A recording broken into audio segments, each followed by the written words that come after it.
Tai nạn trên thế giới này mỗi năm mỗi nghiêm trọng hơn.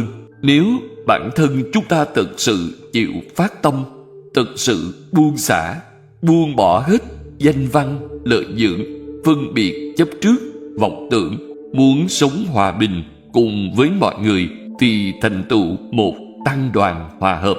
Không những bản thân được lợi ích lớn, mà Phật Pháp cũng có thể hưng thịnh lên, vì chư Phật hộ niệm, Long Thiên phù hộ.